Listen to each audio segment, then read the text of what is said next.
મને કાલે મેસેજ આવ્યો એટલે પછી મેં કીધું કે જો તું આ સાઈડ આવવાની જ હતી ને તો મેં કીધું મોસ્ટ વેલકમ તું ઓફિસે જાય તો ઓફિસે આપણે મળીએ બી ખરા અને જે આપણે ડિસ્કશન થયું હતું તો એ બી મેં તને સમજાવી બતાવી બી દેવાય અને તને બી એક કોન્ફિડન્સ આવે કે ભાઈ ના ઓફિસ છે ને શું છે શું નહીં એ બધી વસ્તુ તું બી જોયેલી હોય તો તને બી આઈડિયા આવે. ના વાત તો બરાબર છે, સમજી લઈએ તો પ્રોપર વેમાં ખબર પડી જાય. હા, હવે જો હું તને પર્સનલી ઇન્ટ્રોડક્શનમાં તો તું મને ઓળખે જ છે બરાબર, પણ તને મારું ફાઇનાન્શિયલ ઇન્ટ્રોડક્શન આપું તો 1996 હું ફાઇનાન્સમાં છું. મેં બેંકમાં પપ્પાની જગ્યાએ બેંકમાં કામ કરતી હતી, ત્યાર પછી ઇન્સ્યોરન્સમાં કર્યું અને 2017થી હું આ કંપની સાથે જોડાઈ ગઈ છું. રાઈટ, મને એટલું એ છે કે કંપની શું છે ને કેવી રીતે વર્કઆઉટ કરે છે એ બધું હું તને થોડું એક્સપ્લેન કરી. તમે આઈડિયા કરો કે પ્રોડ્યુસર કંપની એટલે શું? એટલે મને પ્રોડ્યુસર કંપની એટલે જે પિક્ચર બનાવે એવી ખબર હતી. ના, વધારે ડિટેલમાં નહોતી ખબર. ના, પ્રોડ્યુસર કંપની એટલે શું કે ખેતી ને એના રિલેટેડ એ થતું હોય. રાઈટ, પ્રોડ્યુસર કંપની એટલે શું કે ખેતી પ્રધાન દેશ છે આપણો, એટલે અમે એગ્રીકલ્ચર બેઝ કંપની હોય. હવે એગ્રીકલ્ચરનું કશું બી તમે કરતા હો એટલે ફર્સ્ટ ઓફ ઓલ તો નાબાર્ડ થ્રુ તમારે રજીસ્ટર કરવું પડે. હવે નાબાર્ડ થ્રુ રજીસ્ટર થયું ત્યાર પછી શું થાય કે અમને કંપની બનવી, તો કંપની બની તો 1956 નો એક્ટ લાગે.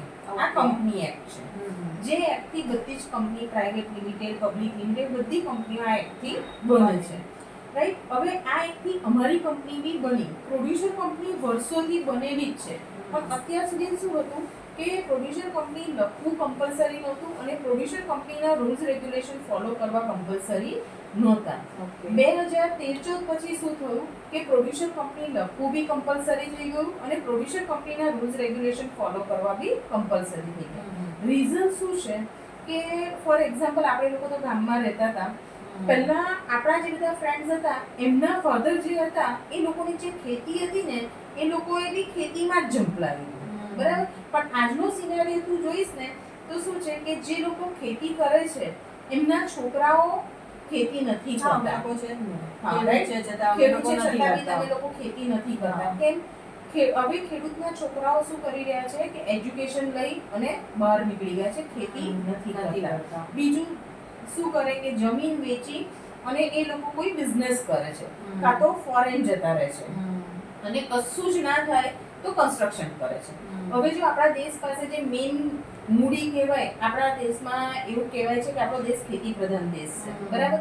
તો આપણા દેશ પાસે મૂડી જમીન જ છે, તો જમીન જ નહીં રહે તો આપણો દેશ આગળ કેવી રીતે આવશે?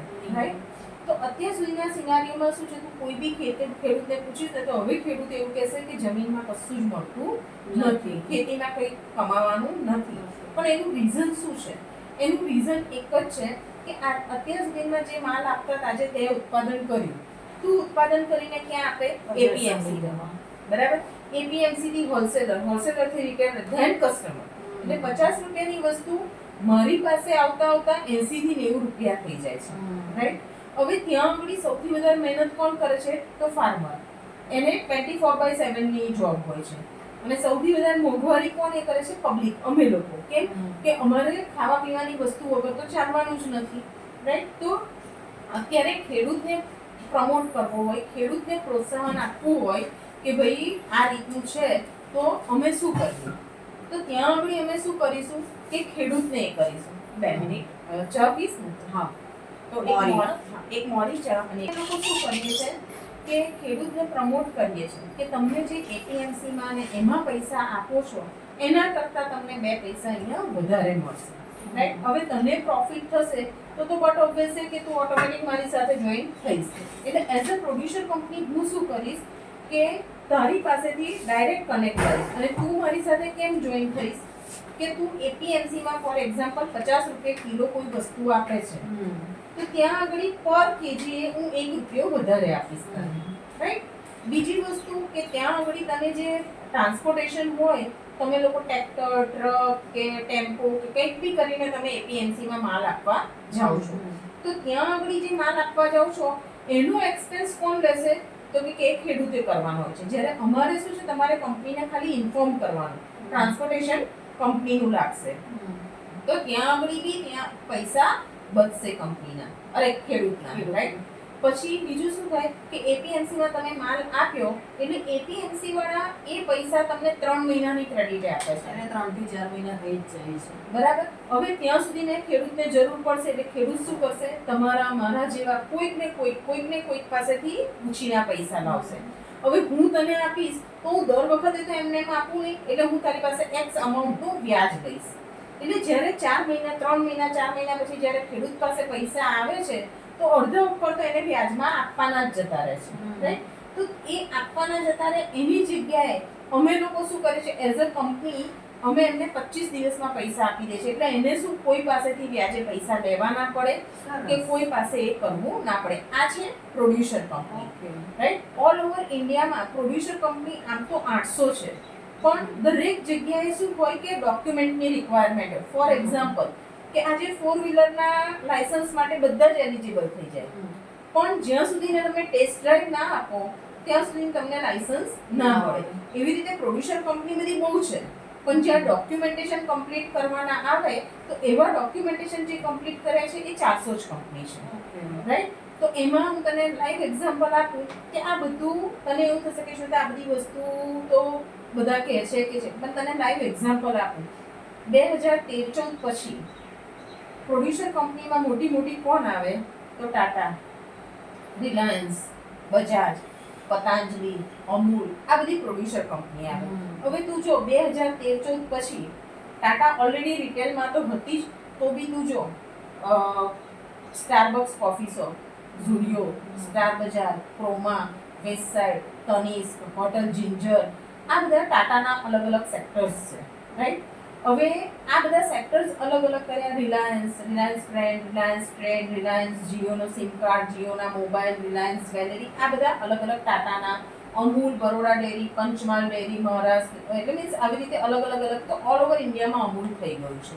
રીઝન શું છે? Producer company. હવે પ્રોડ્યુસર કંપની ફાર્મરને પ્રમોટ કેમ કરશે, બરાબર? આજે હવે તારી પાસેથી મેં માલ તો લઈ લીધો, હવે આ માલ લીધા પછી હું શું કરીશ, ડાયરેક્ટ કસ્ટમરને આપીશ. હવે હું ડાયરેક્ટ કસ્ટમરને આપીશ તો કસ્ટમર મારી પાસેથી કેમ લેશે ને બીજા પાસેથી નહીં લે?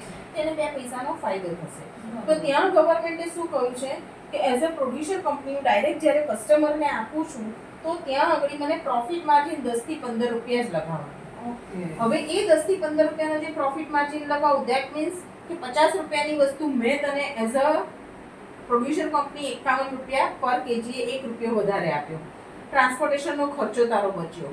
બીજું 25 દિવસમાં તને પૈસા મળી ગયા. હવે એવું જ કસ્ટમર, આ બાજુ ફાર્મર આગળ આવ્યો, આ બાજુ હવે મારે કસ્ટમરને આગળ લાવવાનો છે. તો કસ્ટમરને આગળ લાવવા માટે હું શું કરીશ કે 51 રૂપિયાની વસ્તુ 61 થી 65 રૂપિયામાં આપીશ. એટલે ત્યાં આગળ કસ્ટમરને બી ફાયદો થયો, એટલે મોંઘવારી ઘટશે.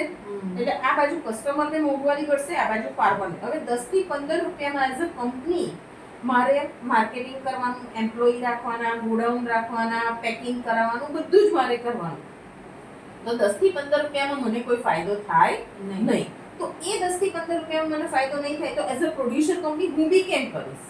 બટ ઓબ્વિયસ છે ને, આ બાજુ ફાર્મરને ફાયદો થાય, આ બાજુ કસ્ટમરને ફાયદો થાય, પણ એઝ અ કંપની મને કશું જ ના મળતું હોય તો હું બી શું કામ કરીશ?